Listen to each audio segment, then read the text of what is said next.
Hey, y'all, welcome into another episode of From the East Side, TexAgs student podcast for students, by students. I'm your co-host, Luke Evangelist, sitting down here with Kay Nagley. We had an incredible episode for you today. Kay, why don't you tell everyone who was on it? Yeah, so first up, we had the Gamecocks assistant sports editor, Griffin Goodwyn, with some talk about the A&M South Carolina game this weekend. And you know what else we had? We had someone with a great name, honestly, a top two name, and they're not two in all of history. That would be Luke White, the president of Rowdies. Talking Pack Reed propaganda, that was always good. And then Aggie Volleyball, Cavin joined us as always. And, you know, we also had someone else, Kylie Stoner, talking Aggie soccer. And lastly, Walter Mellon. Wait, who? Walter Mellon? Who? That's his name, right? Or Walter Mellon Jr. Thank you. Oh, Get it right. My bad. He got in a little accent earlier, but he's okay. So check it out. Howdy, y'all. We are back with Griffin Goodwyn, the Gamecock assistant sports editor, ahead of a 11 a.m. kickoff between the Aggies and Gamecocks this weekend. Griffin, so first of all, thanks for joining us. And then if you could tell us a little bit about yourself and then how you ended up as the assistant sports editor at the Gamecock. Yeah, so I'm Griffin Goodwyn. I'm a junior public relations student at the University of South Carolina. And from the very beginning, I knew I always wanted to get involved in student media in some sort of capacity. In high school, I was the editor-in-chief of my high school newspaper. And, just growing up being a sports fan, I'd wake up every morning, see guys like Stuart Scott and Stan Barrett, on TV all the time. And I was like, you know what? I kind of want to be just like them. I want to be, somebody, who's either writing stories or is on TV, and I want to do something, all about sports. So kind of, first semester freshman, I joined the Daily Gamecock. Ever since then, I've just been climbing up the ranks, as a full staffer to a beat writer. And now this is my second semester as an assistant sports editor. And it's been a super duper great experience. And, I've had a lot of super duper rewarding opportunities, got to cover a lot of awesome events, talk to awesome people. And, it's definitely been one of the defining experiences of college for me so far. And I wouldn't trade it for anything. So. That's awesome. So let's get right into it. Spencer Rattler ended the 2022 regular season with back-to-back top 10 wins, throwing for 800 yards and 9 total touchdowns against Tennessee and Clemson. Now he's leading a team that's fighting for bowl eligibility. What is the biggest difference between the end of the 2022 season and the start of the 2023 season? I'd say for us, it's definitely been the injury bug, which I think has hit us a lot harder than we would have anticipated. I might go in a little bit deeper detail into that later on, but definitely our offensive line has been really, really hit with injuries. We had one of our starting tackles, Jalen Nichols, go down during one of our spring games, suffer a non-contact knee injury, and he really hasn't been able to get back into the fold just yet. Kason Henry, another one of our starting tackles, went down in our first game against UNC, and just since then it's just kind of been a snowball of other role players, depth pieces, guys who have emerged as stars getting a little banged up, and as a result that's been forcing Spencer Rattler to have to come out of the pocket, make some plays on the ground, or just not even be able to generate plays at all, just because of these on-rushing defensive lines are able to get to him so quickly. And on top of that, even the guys that he's throwing to, like guys like Juice Wells, he's been gone for much of the season. Xavier Legette, who's been, our top receiver, for much of the campaign, he also suffered an injury against Mizzou, and we don't necessarily know what his status is for the weekend as well. So I think it's really been the injury bug that's hit, South Carolina pretty hard. And a lot of experienced guys, especially on defense, like Cam Smith and Darius Rush, have gone on to the NFL this year. So, we're having a lot of younger guys kind of step up and have a much larger role on that side of the ball. So I really think it's those two things, a lot of departures in key areas in the field, as well as the injury bug kind of hitting us in really valuable parts of the field that's kind of contributing to, obviously at the end of last season, we're on a really high, coming off those top 10 wins and taking on Notre Dame to the very end of a bowl game. And now looking at a 2-5 start to the season, which is something that not a lot of people anticipated at all. Yeah, you said it yourself, a 2-5 start for South Carolina. Not exactly what they envisioned after such a strong finish last year. What do South Carolina fans think of Shane Beamer's record right now? I think they still have a lot of faith in Shane. I know when it does come to the South Carolina fan base, I feel like it's the same, for a lot of other fan bases around the country. But, there's always that expectation that, you always have to do better than the year before. And I think that these past 2 years, and I've definitely been paying a lot more attention to it since, the first year of Shane Beamer's tenure was my first year at the University of South Carolina as well. South went from, a 2-8 team, during the COVID season to making a bowl game in Shane Beamer's first year. And then, went up to 7 wins last season. So I think that, the natural progression is, obviously this team's gotten a lot better. A lot of the guys that Shane's recruited are starting to come into the fold. So, South Carolina can become an 8-9 win team, just right off the bat. But kind of, again, obviously, on paper, that's, how it looks like it's going to happen. Injuries get in the way. And I think a lot of these other fringe SEC teams, on paper, maybe at the beginning of the season, we could have said, this is a game that South Carolina can definitely win. They're performing a lot better than maybe we've expected. And obviously we're performing a lot worse than we would have expected too. So it's a little bit of that that I think has kind of, affected the way that, fans and other people have viewed the team so far this year. But I do think people still have a lot of faith in Shane, just because, he kind of came here with the vision that, this is definitely be, more of like a project type thing, try to establish a winning culture, and maybe bring, the team back to, the Spurrier days earlier in the decade. So I think that, I don't think people's confidence or faith in Shane Beamer has been rattled really at all. And I think we still, have some faith that, the South Carolina football team can kind of salvage the season, maybe pick up a few more wins along the way to get up to, having bowl eligibility. You touched on it a little bit earlier. 7 different offensive linemen are either currently injured or have been injured throughout the course of this season. How much of Rattler's struggles would you say are on him, and how much is just the offensive line hand that he's been dealt? Yeah, I think that's really been the majority of the struggle, because honestly, I think that Spencer Rattler's really been doing almost all he can. Some of these games, like for instance, against Florida, I mean, he threw for 4 touchdowns a season high, 300 yards. And, the South Carolina offense was kind of, firing on all cylinders, but it just took a couple, bad plays towards the end of the game. And, Florida is the one who ends up winning.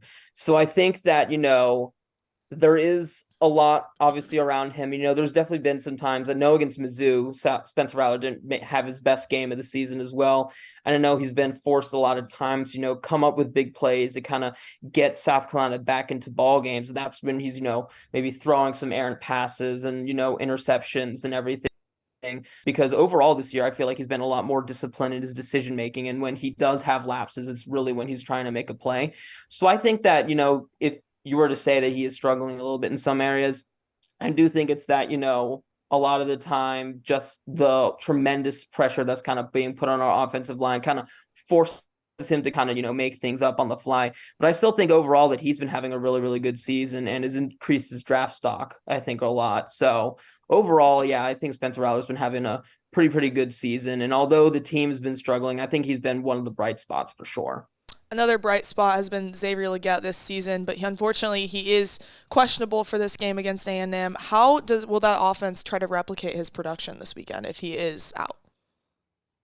Yeah, that's going to be a little tricky, because South Carolina, kind of like I mentioned before, actually could be down their top 3 receivers this week. And obviously Juice Wells has been doubtful for much of the season because he got injured against North Carolina, came back briefly, and then re-injured that same foot again. So, his status is something that, the team and a lot of South Carolina fans have been updated about, constantly throughout the season. And Xavier Legette and also Amarian Brown, who he suffered a hamstring injury earlier in the season. And I think he may have re-aggravated that against Mizzou as well. So if Xavier Legette isn't able to suit up, this weekend, there's definitely a couple of guys who have stepped up, after Xavier Legette went down in that Mizzou game. Spencer Rattler was throwing a lot to Nick Harbor, who everybody knows is, the top 5 or the 5-star recruit, one of the top freshmen in the country kind of coming in. But he's had a bit of a slow start to the season, adjusting to the college game, adjusting to a new position as well. He never played wide receiver until he came here. So he's definitely going to get a lot of increased looks on offense, and the guys in the locker room have liked the way he's been practicing and everything. And another guy who I think is going to figure into that rotation of wide receiver is Omega Blake, who, is another one of those players who's seen his role increase, throughout the season, as all their guys around him have gone down. But he'd made a couple productive long catches in that game against Mizzou. So I'd say that from a passing standpoint, I think those are the 2 guys, along with our tight ends, Trey Knox and Josh Simon, who will be getting a lot more of the ball this weekend if if Brown and Leggett and Juice Wells aren't able to suit up. Yeah, neither of us have ever been to South Carolina's campus. I've got family in Charleston, so I'm very familiar with the state. But if we were to come to Columbia, what is must see and must do? Yeah, so I mean, I'm a really big food guy, so just a couple restaurants that I can kind of rattle off the top of my head that I really like. And I go to these restaurants with my parents too, so that's why they come to mind really quickly. But Cantina 76, if you're into Mexican, they got couple locations around Columbia, and you can't go wrong with their enchiladas. I've become a bit of a barbecue buff, so Home Team Barbecue in Five Points is a nice spot. And right over there too, if you're going there late at night, there's a custom ice cream sandwich place called the Big Bear, where you can choose your ice cream, choose the 2 cookies, get it toasted, and then put some toppings on it. It never ever disappoints. So from a food perspective, I think those are the fun places to go for sure. Those sound awesome. Yeah, those do sound pretty good. So we always try to focus on the student side of things whenever we have different sports editors on. So say a Friday night before a big SEC game, what does South Carolina's campus look like, and where is everyone going that night? Yeah, I definitely say in South Carolina, there's definitely kind of 2 kind of party central areas. We got the stuff, which is actually pretty close to where my apartment is.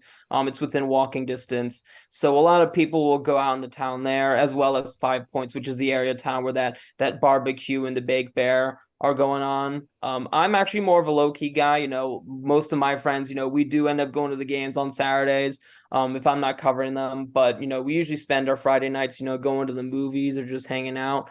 But usually there's definitely a lot of, big spots where, people can hang out, grab food, do a lot of things. Because that's actually part of the reason why I kind of came to Columbia and to the University of South Carolina, is because there's so much to do on campus, but there's also so much exploring you could do off campus as well, and especially during the night. So there's definitely going to be a lot of people, maybe not on campus, but definitely throughout the city of Columbia, prepping for game day the next day. Cool. That's awesome. So we're asking all the SEC sports editors this question. What is your favorite tradition at South Carolina?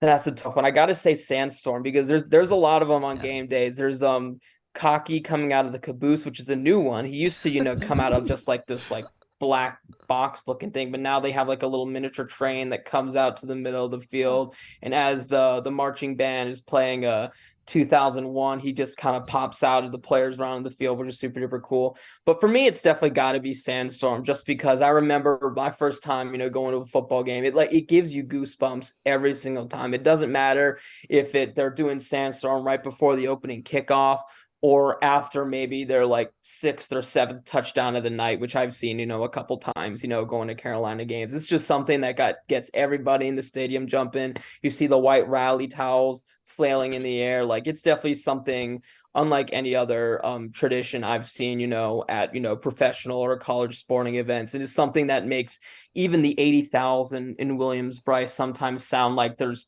2 times as many that number. So it's definitely something to witness, for South Carolina fans or any other neutrals or A&M fans who are traveling to Columbia. Yeah, for sure. That sounds awesome.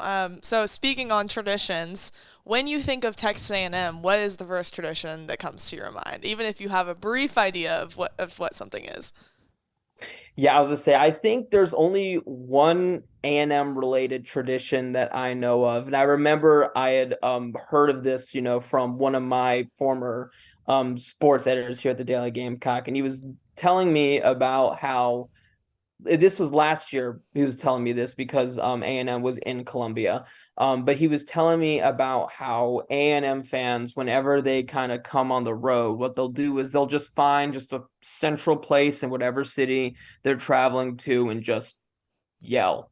And I've seen videos on social media, when there is a home game of, fans on a Friday night packing into Kyle Field and just having, the same way that, the cheerleaders and stuff, at football games are going to lead some of the chants. They'll have somebody there, on the field, just, I guess, telling people to start yelling, and then they yell. So that's really the only one that I can think of off the top of my head. I'm sure there are much better ones, but that's the one that sticks out in my mind, just from one little conversation, maybe a few videos I've seen on Twitter.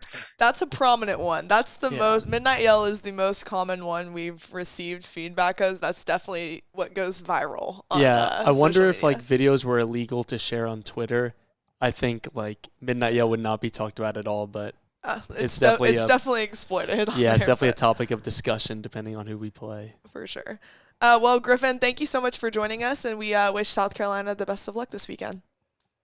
Of course, it was super fun. I love it. I've definitely gotten more involved this year, with being on other people's podcasts and everything. So I think it's really fun, to kind of collaborate with, people from other schools and kind of talk about how, this sport and everything brings us all together. So it was super duper fun. Awesome. Thanks for joining. Special thanks to Griffin for talking about the upcoming matchup on Saturday. Aggie football only has 5 games left, so with football boiling down, it will now be time for basketball season very soon. It is almost time for my favorite time of the year, basketball season, which means we get to pack read and spread pack read propaganda. And let's talk to someone who's at the center of all that, Luke White, the president of Reed Rowdies.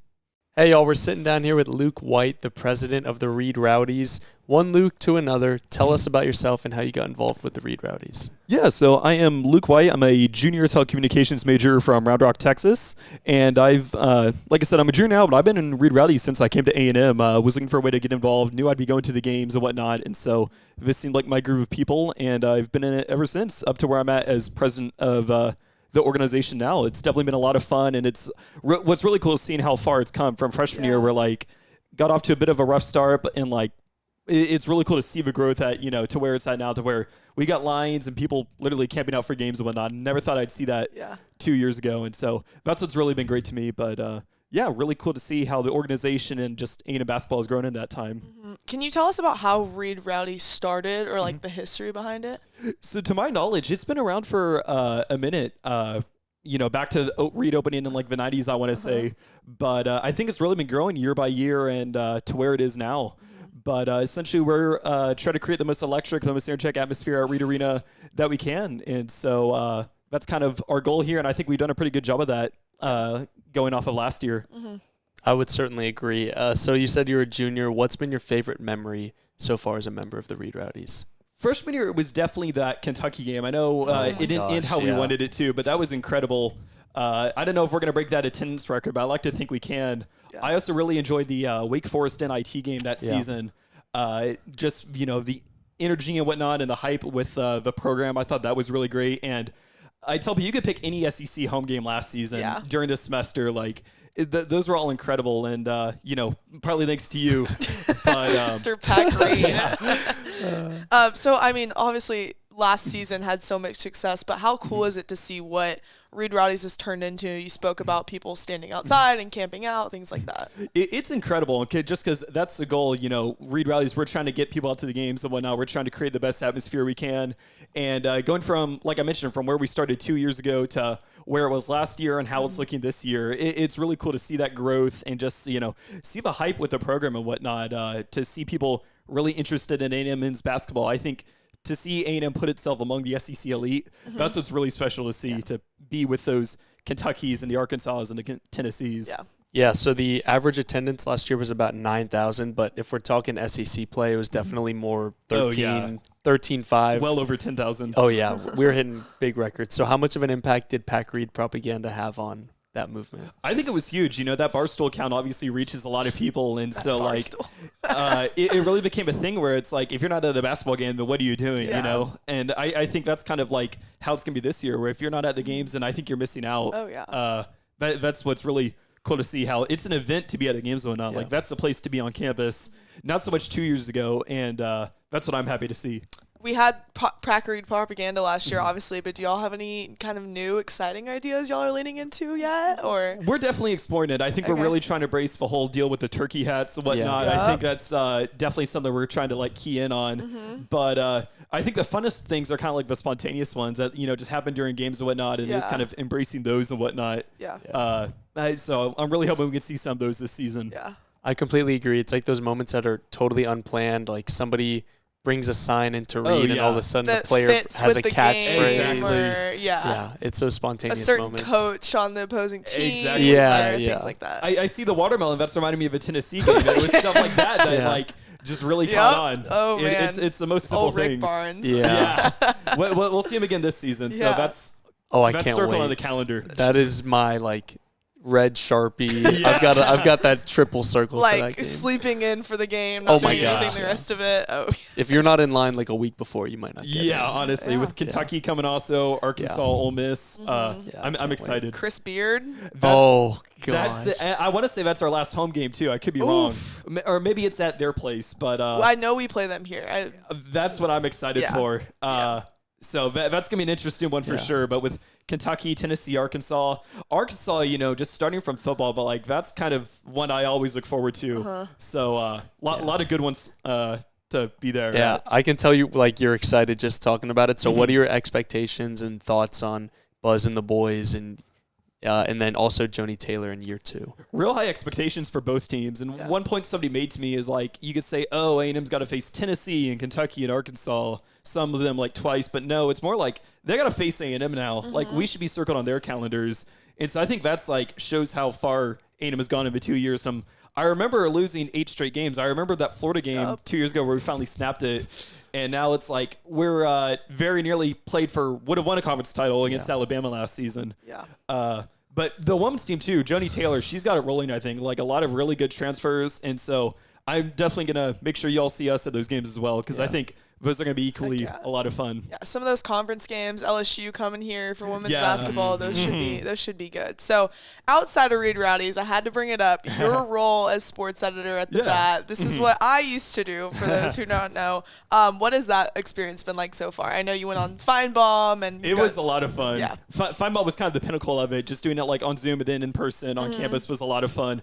That's kind of where I keep like my Reed Rowdies is where I can really let it out. You know, that's when I can show my A&M passion. I got to keep it a bit more neutral with the battalion. Yeah. But it's been a lot of fun. It's given me a lot of really cool opportunities. And so, I won't be covering men's basketball. I'll be there in the stands. But elsewhere, I'm normally up in the press box or something. Yeah. Hey, that's fun though. Oh, you gotta let it out. You gotta have the fan in you come out Oh, sometimes. yeah. I got to let it out somewhere. Basketball is the perfect place to let it out. What are you most excited for with this season coming up? I think what's nice about basketball is like it's a bit more intimate than football or some of those other sports are. So you can really like be a fan. You can let it out and whatnot. Yeah. You can get real like creative with what you do and whatnot that maybe you can't with football. And so it like I mentioned, it's an event to be at the basketball games and whatnot. That's what's going on campus. And so I think it's cool to see everyone come out there. And I'm just excited for all the atmosphere and whatnot. Because when Reed is rocking, like it's one of the best in the SEC. Maybe I'm a little biased, but I also think there's some truth to that as well. And so just seeing everyone come out to the games and see everyone hype up the team, that's really great. Yeah, last year it felt like there was just a lot of impactful moments with the crowd and just being knowledgeable about basketball to know what's going on and just having the crowd, kind of take over, and it affected the game too. Oh yeah, like they're like some of those atmospheres, like the Alabama game, the Tennessee game, Arkansas. Those are the ones that really stand out. I don't think it was way A&M is going to. No team is going to lose in that environment. No home team, no A&M at least. So I absolutely think the crowd makes a difference. And so if anything, that's the reason to come out because I think crowd 100% comes into play. Especially this past season. Yeah.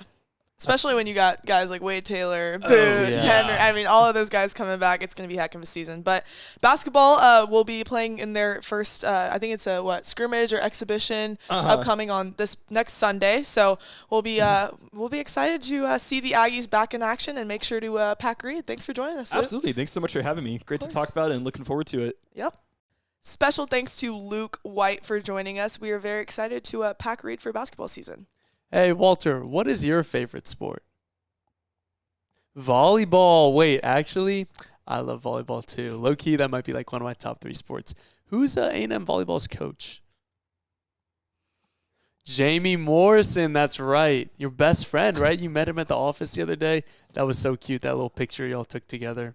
Anyways, let's hear from someone who knows Jamie Morrison really well. That would be Kennedy Cavin, our student volleyball reporter.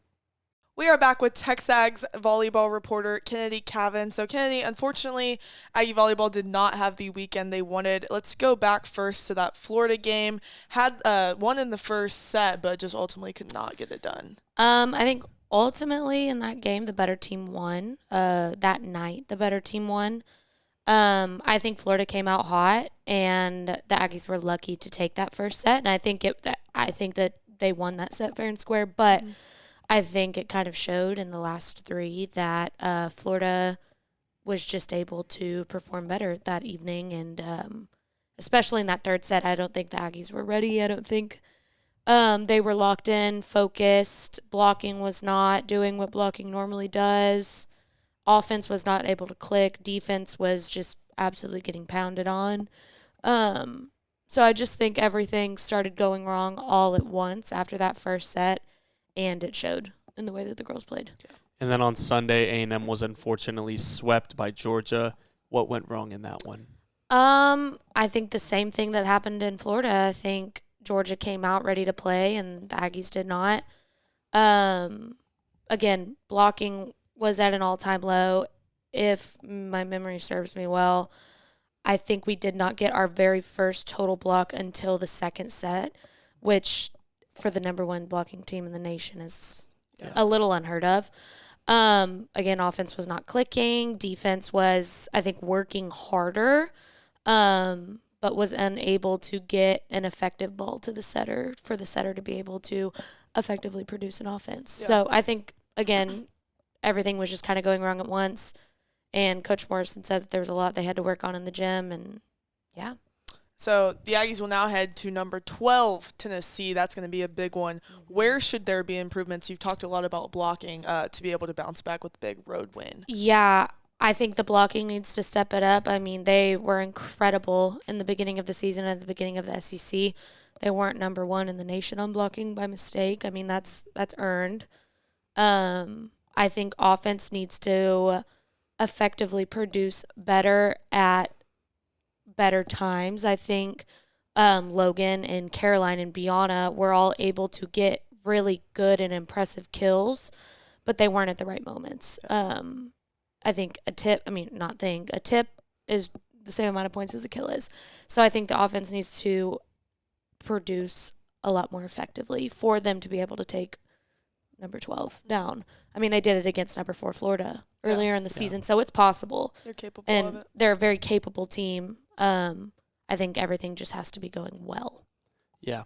Well, the Aggies sit at 5th in the SEC with 2 upcoming opponents currently ahead of them in the rankings in Tennessee and Kentucky. How important is this upcoming conference stretch? I think it's just as important as the last conference stretch was. I mean, I don't think in the SEC that you can sit there and take off games. Every opponent's going to be hard, no matter if it's Florida or Tennessee or Arkansas or if it's Alabama. Every game is important. Every win matters. And I think the Aggies just need to go out there, be ready for this last stretch. Yeah. Aggie Volleyball will be on the road facing number 12 Tennessee. We will be back talking Aggie soccer. Hey, y'all, we're back with Kylie Stoner. Before we talk about the win over Tennessee, we need to mention the final home match where A&M could not find an answer versus South Carolina. What went wrong there? I would say I would quote Coach G on this / Jimbo. They didn't execute. They both said it. I think so many chances. They had 25 shots, 9 on goal, no goals to show for it. And you have to put some on frame. 25, 9 on frame, not a good ratio. Some need to go in the net. And I think Sydney Becerra said that herself. She said 1 or 2 need to go in with that many shots. Yeah, definitely. I'm moving on to the positive. Talk about scoring a lot of goals. Jasmine Wilkinson had herself a day with 3 goals over a much-needed win over Tennessee. How badly did they need a dominant win like that? And just for Jasmine to be able to be dominant. They needed that really bad. Yeah. Really, really, really bad. With the Tennessee game, they were down 1-0, came back 2-1, went down 3-2, came back, or oh my gosh, I can't even do math. Well, either way, they were going back and back and forth like crazy.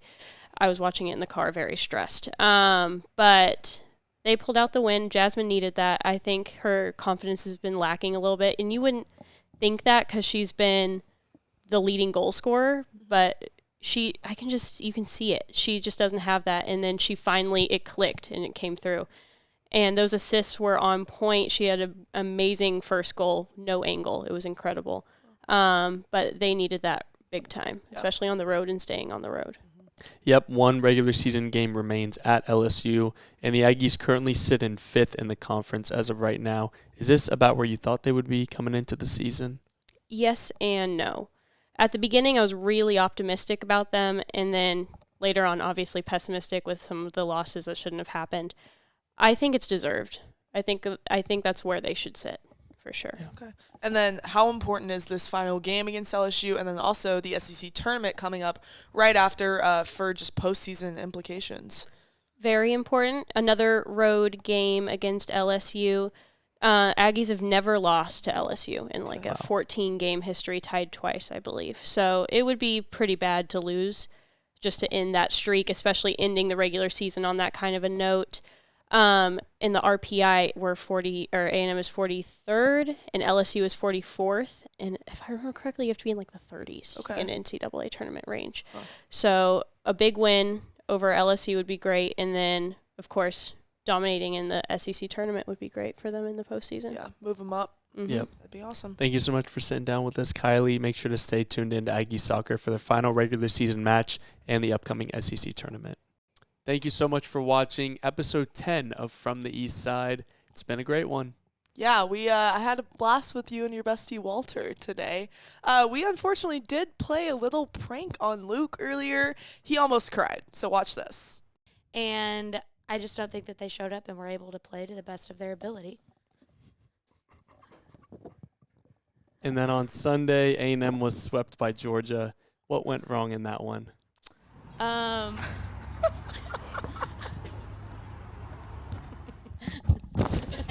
Richard!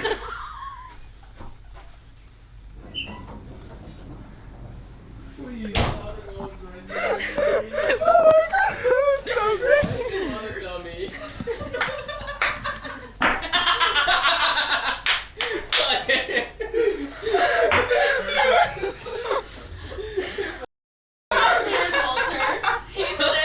Let me make sure you guys all the same marks on it. It's the same one. The other one was marked with a Sharpie. So The other one, yeah. Oh, thank goodness, yeah.